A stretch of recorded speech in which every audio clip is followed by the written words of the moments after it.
Welcome back to the Shop Mini RC, everybody. I'm Ken, and today we're looking at the Meus TRX4M Isokinetic Axles.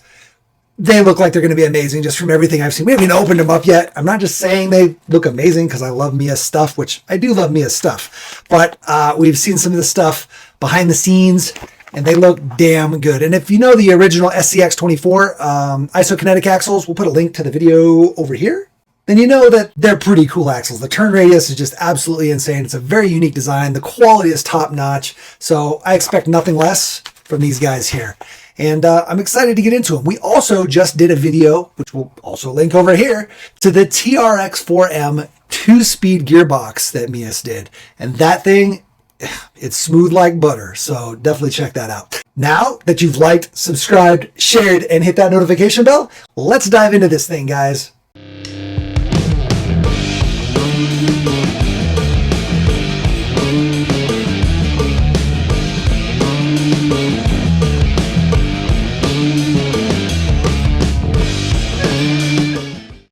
Woohoo! Man, I love these diamond style axles, curry style axles. These feel pretty good, pretty smooth. Does look like these might need tightened down right from the get-go. Yeah, you always kind of want to check and really kind of take things apart when you first get it. Loctite things up that need to be Loctited, because even the best quality manufacturers sometimes miss things, or they're not tightened down quite enough, or there's no grease, stuff like that, you know. So you just always want to check and make sure things are smooth and make sure screws are where they're supposed to be. Nice. Okay, so this is going to be pretty sick, guys. Here's all of our links for our steering. Well, obviously got the lay down servo mount, which is the way to go. These are 2.5 millimeter holes. Yeah, buddy. So those are some beefy steering length screws. So you don't have to worry about busting those. Hopefully not stripping them out. I notice a lot of people on Facebook with the Meus SCX24 axles are breaking off screws in these things, guys. It doesn't matter if it's Meus or Trio or Vitavon or you name it, Injora. If it's brass, guys, brass is sticky. And when you're screwing a screw into brass, you can't force it because it'll feel like, oh, I'm good. Oh, it's getting tight, but it's not all the way tight. Let me just give it more and give it more. And then it breaks, even though because it's still going. You think, oh, it's fine. It's brass, though. It's like there's a lot of resistance in there. And then you end up breaking off screws in the knuckles or in the steering. Well, you know, in your C-hubs or your knuckle steering link, whatever, or even in here, you know, even any ease, even the aluminum, guys, just don't over tighten things. If things feel like they're binding, these things do not need tons of torque. If it feels like it's too much, just stop, back it back out, check, make sure you're not cross threading, go back in a little slower, get a different screw, switch screws, go in. That way you're not breaking things, because I just see too many people ruining their brand new, you know, high-end axles, and it sucks. It sucks for them. It sucks for the manufacturer, because people always complain and blame that stuff on the manufacturer when 99% of the time it's user error, just to be honest. I've never broken off a screw in a set of these axles or the SCX24 axles, and I've installed like 3 different sets, did the video on them, and I've seen people breaking them all the time. I don't get it. I think they're just, like I said, they're just over tightening, not paying attention, especially going into the brass knuckles. I mean, I don't think I think one time I broke off a screw inside of a knuckle. Yeah, once. And I've seen tons of people take stock SCX links and try to screw them into aftermarket knuckles. And the newer SCX links, the link ball screw ball stud is coarse thread, and they're trying to screw a coarse thread into a fine thread. So just be aware of that stuff, guys. A coarse thread going into a fine thread, it's going to go, and you're going to be able to turn it, but it's going to be pretty tight. Now, I get it. A lot of these people are newer, and that's why I'm telling you now, in case you're a newer person watching this. I'm not criticizing newer people. I'm just trying to iterate. Like, it doesn't take much, okay? And that's why I love to use thread locker, because you can just let it go in, tell it's snug, and you're good to go. No over tightening. But again, if you feel resistance, more resistance than just the start, if it's increasing exponentially as you're going in, you're clearly binding in some way, whether it's cross-threaded or there's something wrong with the threading that's inside or something wrong with a screw. Anyway, guys, all right, we're going to open this thing up. We're going to check it out. This is why it's isokinetic, guys. It's a 3-section or double jointed knuckle. Look at that steering radius. Ooh, buddy. I mean, all the way. Pretty crazy. My guess is these guys have the same, if not more, turning radius than the SCX24s, which is 52 degrees. Got these things early to show you guys. And I don't know any of the specs, so I don't know if there's overdrive or underdrive in them, but we're going to take a look.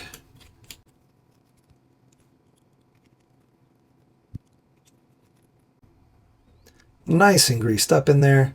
They are helical, which is awesome.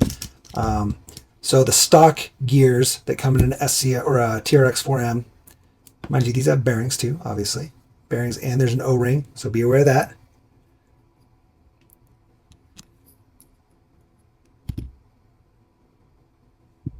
But the stock gears are straight, right? They're straight gears. Basically, they go like, let me see if I can find one. Here we go. Here's what stock gears look like. They're basically straight geared ring and pinions, right? Versus these have a curve to them, or a helical. So these are helical ring and pinions, which makes them much more smooth. They're super smooth and they're stronger. So you can see down in there, the ring actually is curved in as well. If you can see that, there you go. Okay. So that makes them super smooth. And that's how most of the Enduras come as well. So definitely good ring and pinions. Better than this for sure. Better than the straight. These will shear off very easily. And they're kind of clunky. So yeah. That's the difference. So that's going to drop right into your diff cover here. Your third member. And then you can put your bearing on the outside. Like so. All right. We're plenty greased up. I don't think we need more. So we're good to go there. And everything's feeling nice and smooth. All right, we're going to open this guy up as well. Let's see what's in there. And sure enough, it's the exact same thing. Same helical gear. This is 12 tooth on the pinion and 24 on the ring, and it's on the same on both. So there is no overdrive or underdrive in here. It's just the standard ring and pinion, but it is a standard ring and pinion. Therefore, you can put your aftermarket overdrives or underdrives or whatever you want to do. Everything in here is standard. So that is super good. I do want to kind of look at the axle shafts here though, see how wide they are. I also want to mention that these guys come in all black or the silver and black, so you do have options there.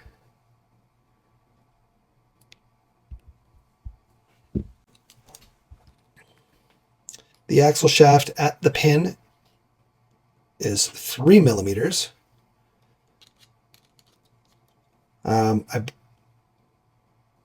Yeah, 3 millimeters.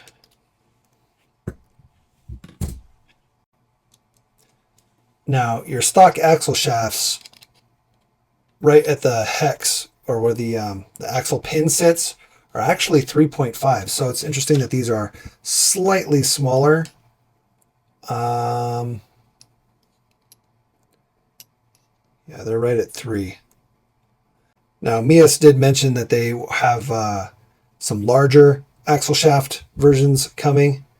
They're going to try to do the 3.5, but as long as you're not breaking axles, it's not really going to matter. You actually will fit more wheels with this more than likely, because the inner diameter on like a wheel hub on where the wheel goes, some are too small, so this might help that. And yeah, not overly worried about that. It's likely because of the isokinetic, the space in there. But they did mention 3.5s in the works, so we'll see. I don't know. We'll see. Now, when putting these guys together, make sure your O-ring goes on the outside here. That's going to help get rid of some play or slop on the drive shaft and the output shaft. Just kind of keep it nice and tight in there. Like I said, they're feeling pretty smooth here, so I'm digging that. Does come with all the hardware you need, all your steering links, all that good stuff. This is a larger screw hole, like we said.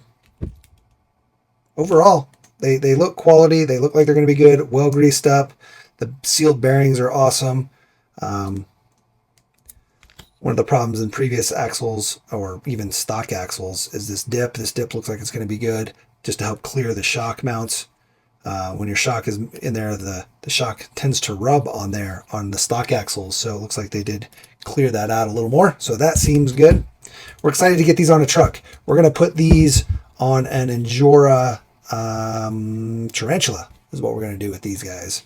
So we got to get that guy built, and we'll show you. So make sure you guys subscribe and hit that notification bell. That way you know when that Tarantula video goes up and you can see these guys in action. We'll show them being installed, all that good stuff. And yeah, this one's fairly short. I just wanted to show these off before we started doing the install video. It just looks so good. The quality and the finish, so good. The anodizing, so good. I can actually go ahead and weigh these out for you guys just so you know the weight. Let me get them put back together. And yeah. Again, as I said, you definitely want to Loctite this stuff. Just good practice to make sure your screws aren't falling out while you're out on the trail, because that's a bad day indeed. Well, you know what? These do go a certain direction. Interesting.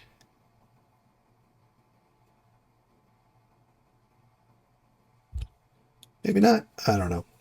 There's like a notch on this diff cover for some reason. Right there. I don't know if you can see that. We're just going to go through and Loctite every screw. Make sure that nothing's falling out on us.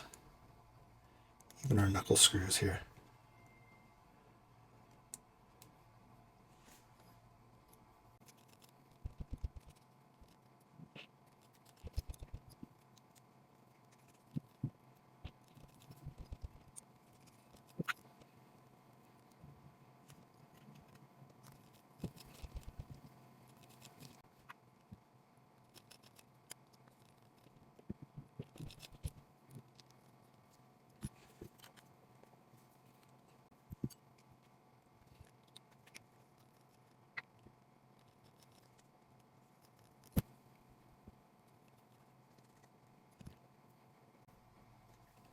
And as you go, always check binding, guys. Always check for binding.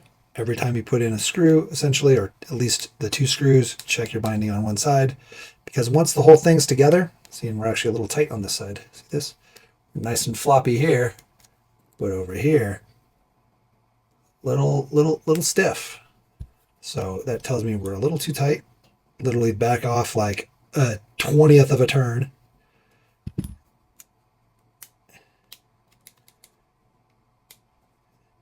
There we go. A little better. Let's do just a little more.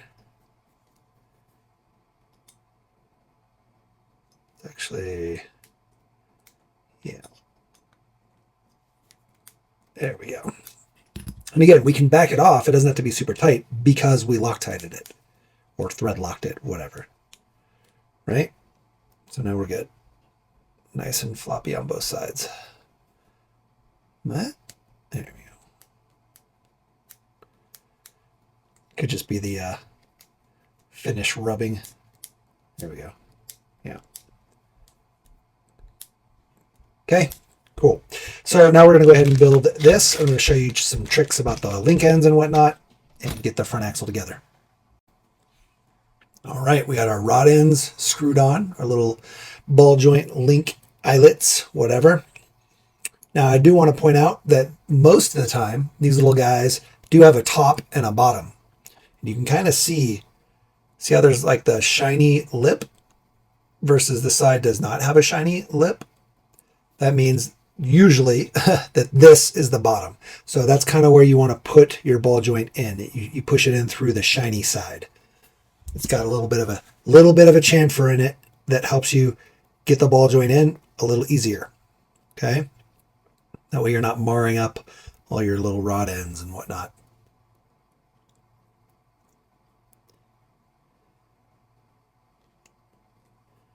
Easy peasy. Now, we always like to check these. Let me show you. Let's use this. So, you can see our link. Well, the camera's above, so it's hard to tell, but it's just staying like this, right? It's not falling down. That means our link end and ball joint is too tight. See, it just like stays. Okay?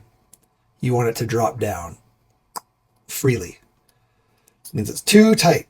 And both sides are probably like that. Yeah. Too tight. So, one little trick you can do. One, you can get a ball joint reamer. It's a little tool that pops in there and you can ream it out. Another thing you can do, and we do this on a lot of other platforms, not just the mini crawlers, is you can use some pliers and just get it centered with the ball in there, and you do some squeezing, just a little bit of squeezing. Just a little bit, nothing crazy. Make sure you don't slip or anything like that because you could break the link end. Just kind of squeeze it. See what I'm doing there? Try to make sure your ball joint stays straight, and you're not putting a ton of pressure on there. And you can come at it from the side as well. Again, just don't slip because you don't want to mar up your link end. And we're giving it a decent amount of pressure here now. We're kind of working along the circle or the angles of it. So a little bit like this, and then we'll kind of work it around a little bit like this. Again, don't let it twist on you. Okay, and now look at this. Watch this. I mean, you can see it right there. Ooh, nice and free. Barely touching it. Now it just falls, right? That's what you want to see. And you want to do that as you're building the links. You don't want to do it once it's on there because you don't know what's loose and what's not loose. And then if you end up thinking it's binding in one spot, right? And so you're trying to loosen it up, you could be loosening the wrong thing and you make it too loose and your ball joints are falling out and it's a mess. So again, look at the difference. Right? Just stays there versus this guy. Nice and floppy. Okay. And do a little bit of time and you can test. Because you don't want to over squish it because then your ball joint will just fall out. Okay. But we are good now. And you can see, just barely touch it and it kind of wiggles around in there. That's exactly what you want to see. That works for steering links, any kind of ball joint like that, suspension links, and you want to do that always. You always want to check it. So one thing also that's pretty cool that it looks like Meus has done is they have provided us, let's do something else, 2 different drag link lengths. So you'll be able to adjust your drag link length, depending on how your servo sits and all that goodness. So we definitely think that's cool that they provide that. We are going to need a servo. I don't know what we're going to use yet, but I'll just grab one real quick. So I just got this OGRC servo here. This is just to mock it up real quick. This servo horn is obviously way too long. We'll probably, if we use this servo horn or this servo or whatever, we would Dremel it down just to the holes we need. But what I'm going to do here is I'm going to, I think we'll do, so you could probably do a short side drag link if you wanted. We're going to do a long side drag link. I'm just going to measure this out. Looks like we're right at about 40, make sure straight there. Servo's a little turned. There you go. We'll probably be doing it from here, 42 millimeters. And then remember, your link ends are going to add some length. So if we were to measure this out, looks like our short is going to be right where we want it. This long guy would be too long. So we're going to use a short guy and we should be good. If we need a little bit extra length, you can always not thread these the whole way. Just have it, you know, you got quite a bit of room on there. So you could narrow it down and just get a little extra length there. Now, I don't remember if I mentioned it earlier, but these axles are plus 5 millimeters over stock. So they're a little bit wider. That's plus 5 millimeters per side. So 10 millimeters wider total.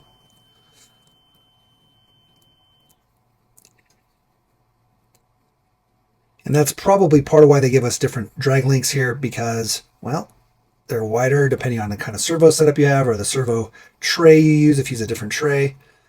I don't know. Either way, I love when they include extra stuff. I can always use it later for something. So, when it's ball joints or link ends or links or screws or whatever, having extra is always good. They even got these extras in here. These little guys, if we need them for some reason. A couple extra there. Like I said, this bag of stuff here. Tons of extra screws, way more than I think we need. These are likely for shocks and links, but still, extra stuff is always good. Speaking of the adjustability, you can also do the same thing on your main steering link here. You can put a little bit extra space in there, and that'll toe out your steering. A lot of crawler guys like to do toe out. Depends on your setup though. Some like it totally straight, 0 degrees. Some like to toe it out. On these ISOs, actually, let me show you on the SEX24s. So on our SEX24 rig, you can see we actually have them towed in. And part of that is so that we have extra clearance in the rear, right? So look how much we're able to get this front tire to tuck in. Okay, and if we were to have this towed out, we would basically be rubbing before we got our max turn, right? So this gives us a little bit of extra turn on this outside tire, helping us pull on certain rocks. If you're up and you're got this, you're trying to pull, having that extra is going to get you more. So again, it just depends on how you drive, how you want that rig to handle, whether you want it toe in or toe out. Generally, toe out is kind of what people want. You generally get a little bit better turn radius that way, but being that these guys have so much turn radius, and I'm going to be hitting on the chassis and shocks anyway, I'd rather have it kind of over here on the outside tire, give me that extra angle, okay? Our rears are not as much, right? We actually kind of towed out the rears just a tiny bit. Not a lot, just a tiny bit, which might be a little too much, actually. I think I might consider putting it back in and towing it back in just a little bit, or at least getting it straight. That'll get us, again, more turn radius here. But we don't usually turn that sharp on the rears, but they are hitting the shock. We have our endpoint set, so they don't hit the shock when we're using it, but it does limit us. Anyway, so just keep that in mind. That's one cool thing about these kind of links is they're totally adjustable. And if you ever need them to go shorter than what they are, you can always trim just a little bit off the link end, and it'll usually go in. And if you really have to, you can trim a little off the link end, or the plastic link end, and then Dremel a little off the actual link rod, and that'll get you a little bit shorter because there's plenty of threading on there usually, so you can shorten them up quite a bit if you really need to. So just some stuff to keep in mind. And if you really want to, and it's kind of anal about to do this, but maybe it's attention to detail. So this is the side we pushed our ball joint through. So this is our slick side, which means the ball joint's likely to come out that direction, right? Means our link is more likely to come off this way. You can make this actually the top and keep it captured, right? So put it on this side, sorry. Wait, our link's going like this. What am I doing? There we go. All right, so that's now the top. The ball would likely want to come off, the link would want to come off down versus up. So basically it's guaranteeing that the ball is not going to come off easily. And same thing on here. You basically put that shiny side, the side your ball went into, on the top, which means the ball's not going to pull through because you put the ball in this way, right? If you flipped it the other way and your ball joint's too loose, your ball could come off. So the direction your ball goes in should be the top of your links. Oh, you know what? This is backwards here.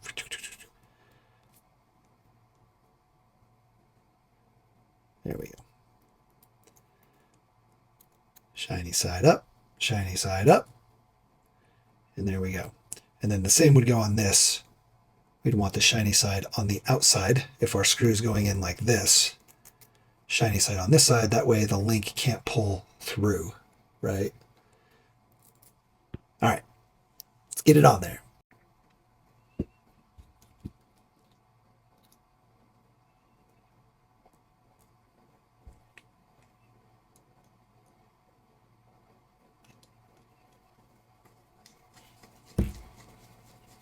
And remember, if when you're screwing this in, these are brass. So when you're screwing this in, it starts to feel like you're tight, but you're not, completely flush. Back it out. You're probably cross-threaded because brass will. It's a little misleading sometimes. It feels like you're good, and it's just a little tight, and you just keep going. It gets a little tighter, but it's still going. You're still going, and then you end up cross-threading it all the way through. So keep that in mind. Brass is soft. So if you feel resistance, back it out. Make sure you're straight. Never hurts to try a different screw. Again, just be careful as you go in that you're not doing that.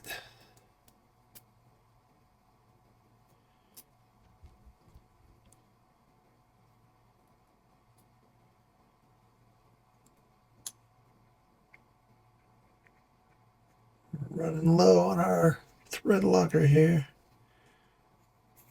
Should be good.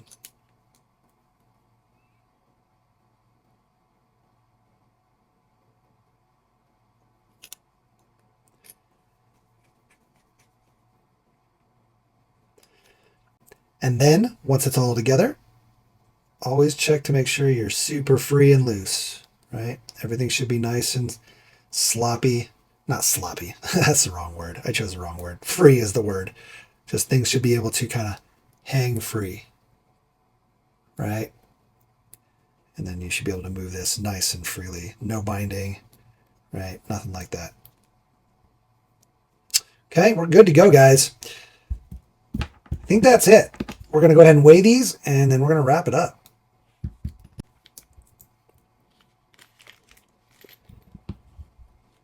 Man, I swear, we have so many of these little baggies. I mean, you can't, hold on, look at this. Look at all these baggies. And then these ones are actually, well, this one's not, is it? Oh, no, it's got stuff in it. These are being used, but we have a box, like a literal huge, huge box full of these baggies. And I swear, if somebody broke into our house, they think we're a drug dealer or something. Thousands of these little baggies. All right, let's weigh these. And there we go, guys. Looks like our rear is almost 49 grams, and our front is 107 grams. That includes the servo tray and the links. But yeah, there's your weight. Seems like pretty good forward weight bias. Again, those brass knuckles add a lot. So just that alone is, what is that, 69-31 weight differentiation between the front and the rear when it comes to that. Plus when you add the servo and all that. So again, obviously the fronts are almost always heavier. Oh, I mean, I've never seen a heavier rear when they're the same because you have more parts in the front, but that's a big difference. So that's awesome. It's going to really help with your forward weight bias. Get that optimal 60-40. Now, I cannot wait to get these guys on a build, so hopefully you guys are excited too. Make sure you like, subscribe, share, hit that notification bell. Hitting that subscribe button is just a click for you, but it means the world to me, and the notification bell is super important if you want to know when new stuff goes up. So definitely do those things. Why don't you go ahead and put down TRX4 Isokinetic in the comments below. That way I know you watched the whole video. And then, yeah, we're going to get these guys in a build, and it's going to be awesome. We're excited. So until next time, get out there, build something awesome, build a car, a course, a community, and then smash it, crush it, and bash it, but don't break the expensive parts. Peace.